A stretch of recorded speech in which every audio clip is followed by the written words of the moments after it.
नमो वरिहन्ताणं नमो सिद्धाणं नमो वायर्याणं नमो उवज्झायाणं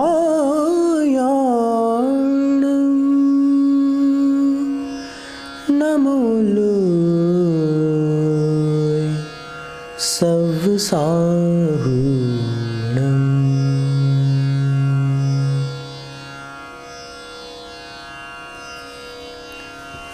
आचार्य वादिराज मुनि परमात्मा की भक्ति करते हुए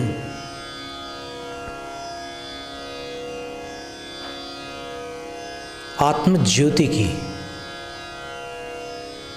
एक बड़ी अनूठी चर्चा यहाँ प्रस्तुत कर रहे हैं। 15वां काव्य है। आत्मज्योतिर्निधिरनवधिर् द्रष्टुरानंद हेतुः कर्मक्षोणी पटलपिहितो यो न वाप्यः परेषाम् हस्ते कुर्वन्त्यनतिचिरतस्तं भवद्भक्तिभाजः स्तोत्रैर्बन्ध प्रकृति परुषोद्दाम धात्री खनित्रैः।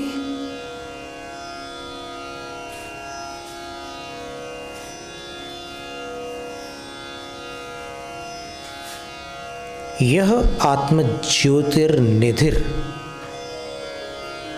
जो आत्मज्योति का खजाना है, जो आत्मा की ज्योति की निधि है, वैभव है,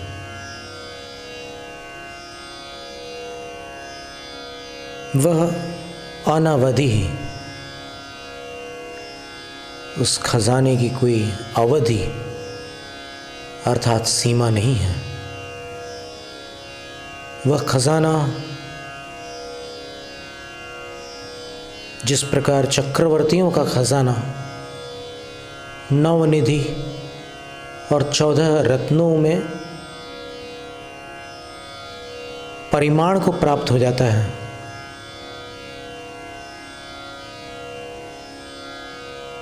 आत्मा की ज्योति रूपी निधि का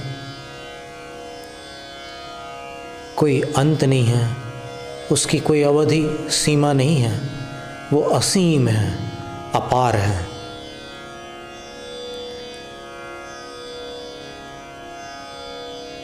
द्रष्टु आनंद हेतु, और कैसा है वो खजाना? तो आचार्य कहते हैं कि दृष्टा के लिए आनंद का कारण है। जो उस खजाने को देख ले वो आनंद से वंचित रह ही नहीं सकता।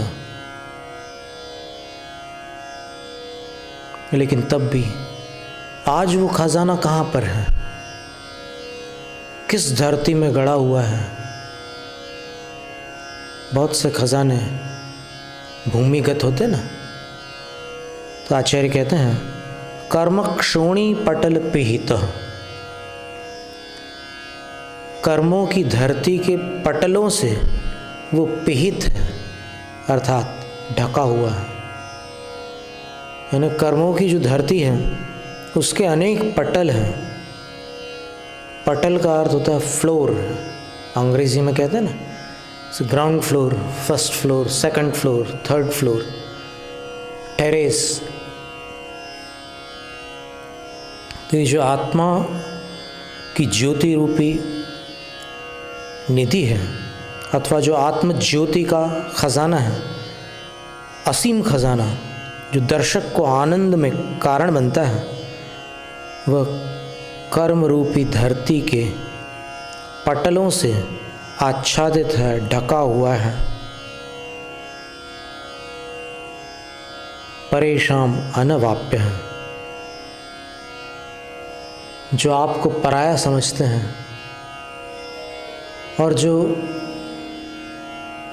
आपकी कृपा से पराए हैं। आपकी कृपा तो सब पर बरस रही है, लेकिन यदि कोई छाता लगा ले तो क्या हो सकता है।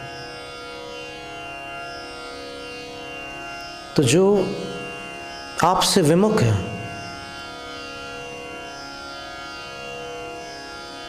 उनके लिए अनवाप्य है,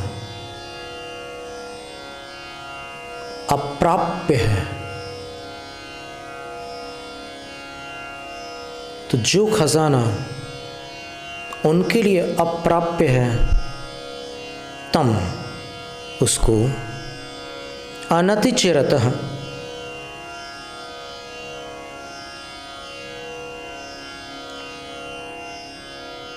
बहुत अधिक समय में नहीं,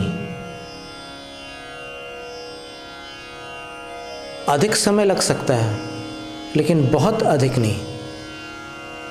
न अतिचिरतः अनतिचिरतः। अतिचिर का मतलब बहुत अधिक समय, और अनतिचिरतः का मतलब उससे कम।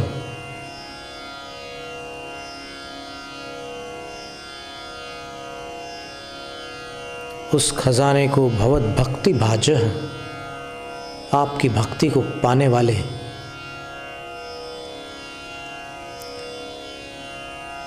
बड़ी विचित्र बात है, भक्ति को पाने वाले, भक्ति करने वाले नहीं, भक्ति को पाने वाले।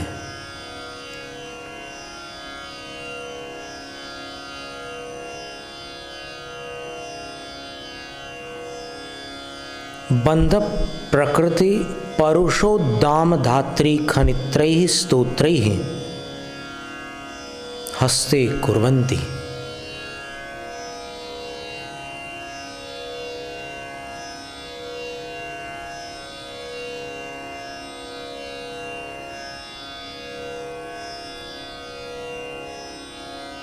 बंध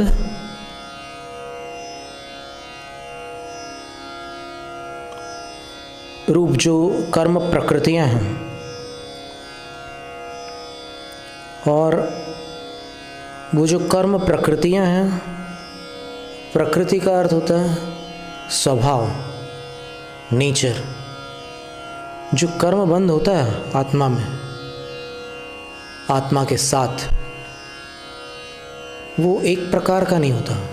कुछ ऐसे कर्म होते हैं जो सुख में अड़चन डालते हैं, कुछ ऐसे कर्म होते हैं जो ज्ञान पर आवरण डालते हैं, कुछ ऐसे कर्म होते हैं जो अपने भावों को बिगाड़ते हैं, कुछ ऐसे कर्म होते हैं जो भ्रमित करते हैं। अलग अलग तरह के कर्म होते हैं। कुछ आकृति प्रदान करते हैं, कुछ सुंदर बनाते हैं, कुछ कुरूप बनाते हैं, सब अपने ही कर्म है।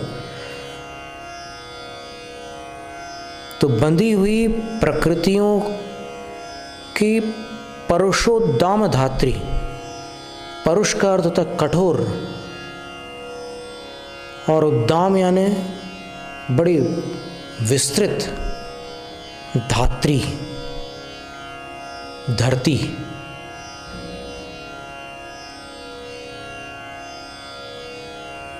उन कर्मों की धरती का खनन करने वाले, खनित्रैः स्तोत्रैः, खोदने वाले, कर्मों की भूमि के लिए कुदाली रूप स्तोत्रैः, स्तोत्रों से उस आत्म ज्योति की निधि को, आपकी भक्ति को प्राप्त करने वाले हस्ते कुर्वन्ति, अपने हाथ में कर लेते हैं। अर्थात वो खजाना जो बहुत नीचे दबा हुआ था, उसको आपके स्तोत्रों की कुदाली से खोदकर, कर्मों की धरती को खोदकर उस खजाने को प्राप्त कर लेते हैं। अब ये तो एक अलंकारिक चित्रण हुआ। वास्तव में आत्म ज्योति क्या वस्तु है? क्योंकि आत्मा एक पदार्थ है, और इस आत्मा को जीव भी कहते हैं, इस आत्मा को चेतन भी कहते हैं। इस आत्मा को ब्रह्म भी कहते हैं। और इसमें कौन सी ज्योति है? तो निश्चय से विचार करने पर प्रत्येक आत्मा में परमात्म ज्योति है। सव्वे सिद्ध सहावा शुद्धणया संसिधि जीवा, नियमसार ग्रंथ में ये गाथा है कि सभी सिद्ध स्वभावी हैं शुद्धने से, और सिद्ध परमात्मा का उत्कृष्ट स्वरूप है। तो वो स्वरूप सब आत्माओं के पास भी है, और इसलिए उसको ज्योति कहा। आत्म ज्योति परमात्मा स्वरूप को कहते हैं, और वो एक निधि है। निधि का अर्थ होता है खजाना। अवधि नहीं है उसकी कोई। वो खजाना कब से है जीवों के पास, आज है ऐसा नहीं है, या फिर आगे होगा ऐसा नहीं है, या पहला था और गंवा दिया ऐसा नहीं है। वो हमेशा से है। लेकिन कैसी स्थिति है उसकी? तो बोले कि कर्मक्षोणी पटल पीत हो, कर्मों की धरती की परतों के नीचे दबा हुआ है। लेकिन दृष्टु आनंद हेतु, देखने वालों के लिए आनंद का कारण बन जाता है वो। और जो परेशान अनवाप्य है, दूसरों के लिए प्राप्य नहीं है, भक्तों को ही इसकी प्राप्ति होती है। इसलिए भक्ति को शुभ राग समझकर विमुख होने वाले, भक्ति की यथार्थता को आगम से स्वीकार न करने वाले इससे वंचित रह जाते हैं। भक्ति सम्यक्त्वम भण्यते, आचार्य जयसेन स्वामी ने लिखा है, भक्ति सम्यक्त्व कही जाती है। और सम्यक्त को सापेक्ष वर्णन की अपेक्षा दो प्रकार का बताया गया है। सराग अवस्था का सम्यक्त्व सराग सम्यक्त्व, और वीतराग अवस्था का सम्यक्त्व वीतराग सम्यक्त्व। सम्यक दर्शन दो प्रकार का हो गया, सराग और वीतराग। सराग अवस्था में बहुत सारी चेष्टाएं होती है भक्ति के साथ। उन चेष्टाओं को जो भक्ति मानते हैं और सम्यक्त्व को भक्ति नहीं मानते, वो चूक जाते हैं। वास्तव में भक्ति तो सम्यक्त्व है, और उस सम्यक्त्व से फूटने वाली जो ये चेष्टाएं हैं सराग अवस्था में, वो एक भक्त की सहज परिणति है। और वीतराग अवस्था में भी भक्ति होती है।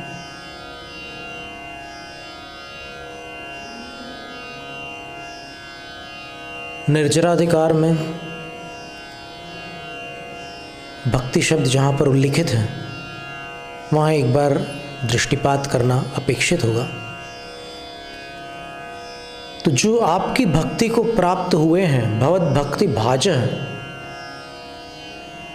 भवत भक्ति कर्तारः नहीं, जो आपकी भक्ति के भाजन बने हैं, भक्ति प्राप्त होना बहुत कठिन है। इसलिए यहाँ पर इस शब्द से समझ में आता है कि भक्ति प्राप्त होती है, बहुत बड़ी बात है ये, वही सम्यक दर्शन ही है। तो वे लोग बहुत अधिक समय नहीं लगाते, उस ज्योति को प्राप्त कर लेते हैं। कैसे प्राप्त करते हैं? तो बोले कि आपके स्तोत्रों के माध्यम से। इस स्तोत्र को सामान्य वस्तु नहीं समझना। शुभोपयोग की बहुत सारी क्रियाएं न्यूनाधिक विशुद्धता को लिए हुए होती है, विशुद्धि के तारतम्य से संपन्न होती है।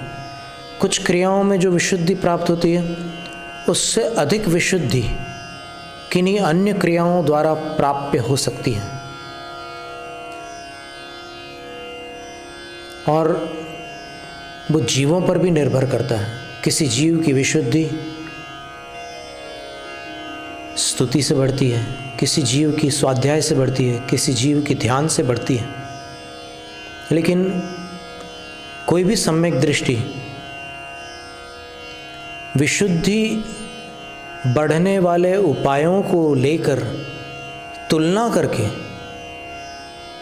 किसी को छोटा बड़ा नहीं कह सकता, क्योंकि सबका अपना अनूठा महत्व है।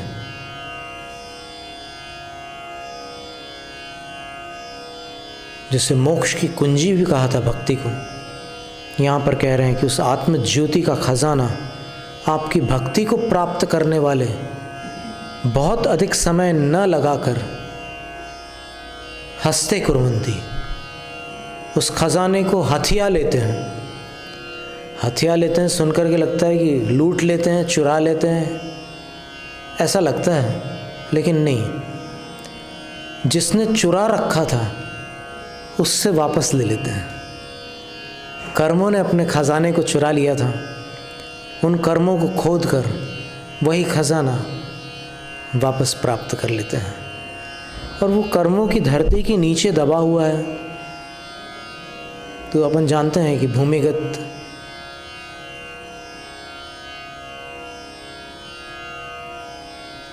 वित्त होता है। अस्वामिकस्य वित्तस्य दायादो मेदिनीपति, जिसका कोई स्वामी नहीं है, पता नहीं किसने गाड़ा है, तो फिर ऐसे वित्त का स्वामी वहाँ का शासक होता है, राजा होता है। और यहाँ पर ये जो खजाना है वो आत्मा का खजाना है,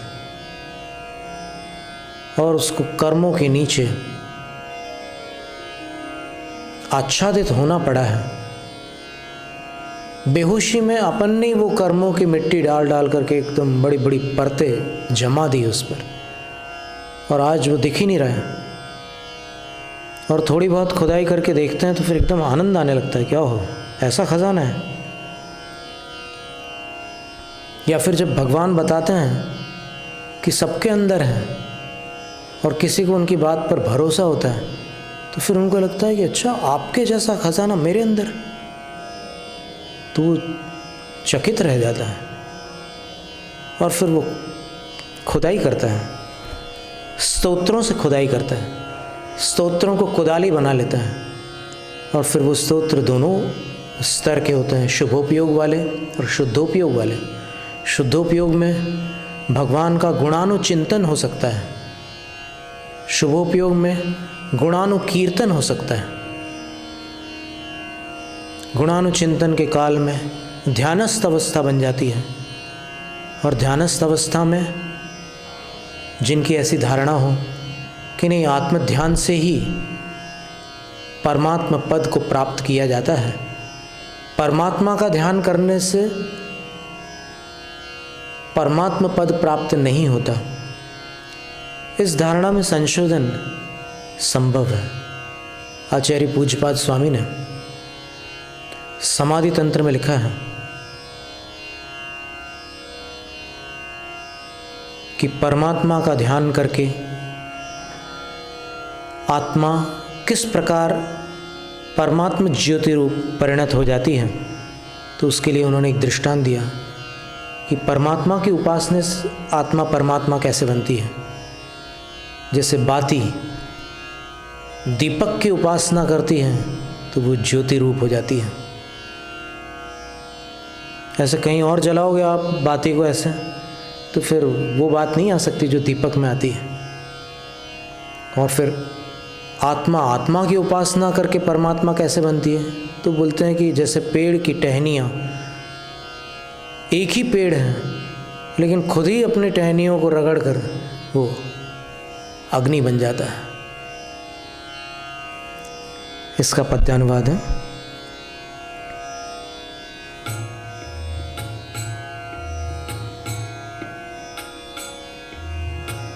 आत्म तेज की निधि असीम है, देखें तो आनंद खिले, कर्मों की धरती के नीचे दबी हुई वह किससे मिले।